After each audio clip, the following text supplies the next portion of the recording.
everybody! Today I am going to read you Elmer by David McKee.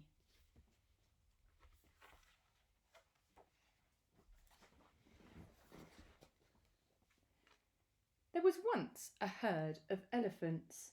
Elephants young, elephants old, elephants tall or fat or thin. Elephants like this, elephants like that, or the other, all different but all happy and all the same colour. All, that is, except Elmer.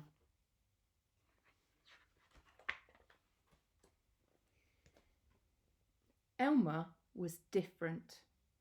Elmer was patchwork.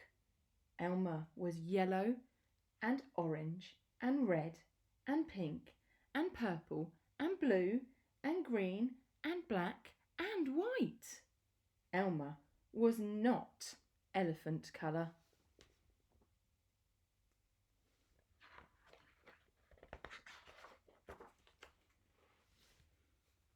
It was Elmer who kept the elephants happy. Sometimes he joked with the other elephants. Sometimes they joked with him. But if there was even a little smile, it was usually Elmer who started it.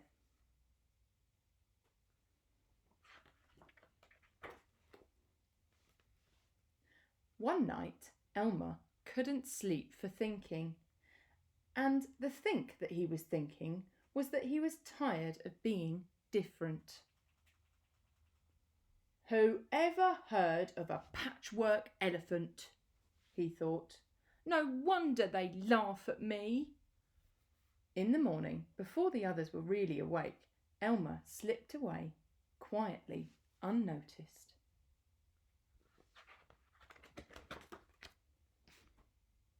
As he walked through the jungle, Elmer met other animals.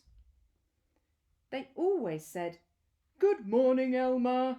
Each time Elmer smiled and said, "Good morning." After a long walk, Elmer found what he was looking for, a large bush.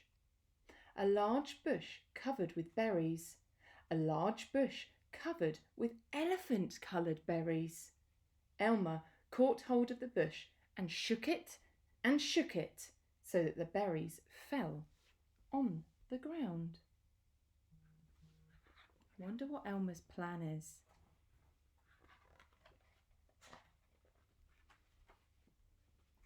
Once the ground was covered in berries, Elmer lay down and rolled over and over, this way and that, and back again. Then he picked up bunches of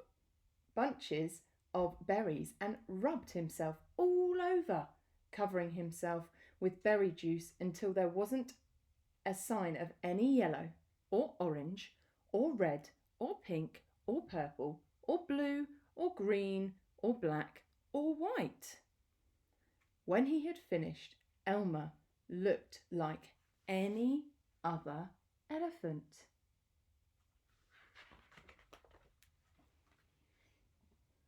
After that, Elmer set off back to the herd. On the way, he passed the other animals again. This time, each one said to him, "Good morning, elephant." And each time Elmer smiled and said, "Good morning," pleased that he wasn't even recognised.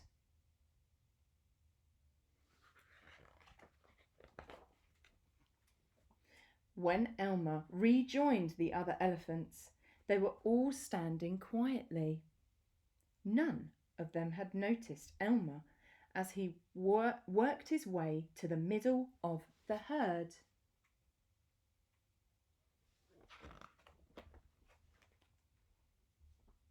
After a while, Elmer felt that something was wrong.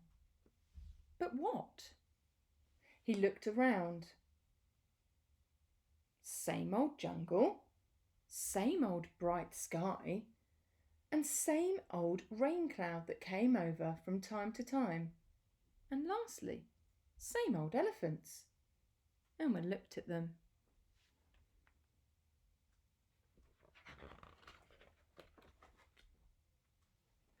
the elephants were standing absolutely still.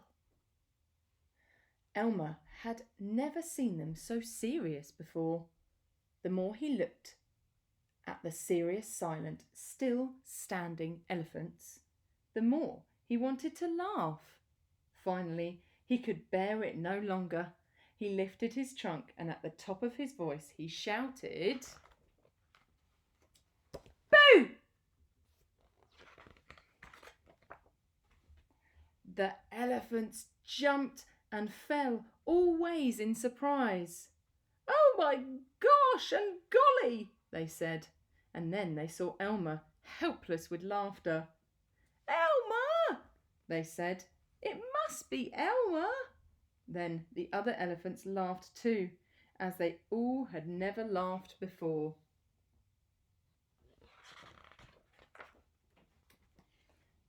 As they laughed, the rain cloud burst, and when the rain fell on Elmer, his patchwork started to show again.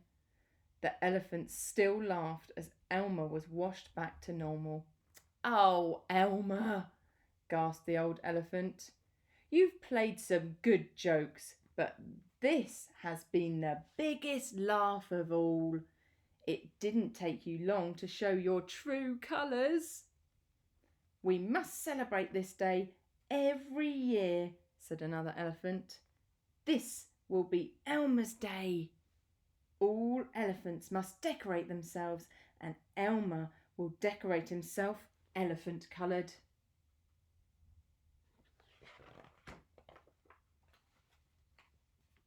That is exactly what elephants do. On one day a year, they decorate themselves and parade.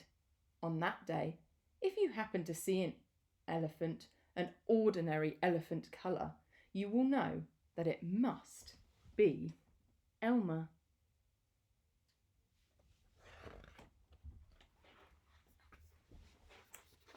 Thank you for listening to that story, Elmer, by David McKee. I hope you enjoyed it, and I hope you enjoy your home learning this week. Bye, everybody.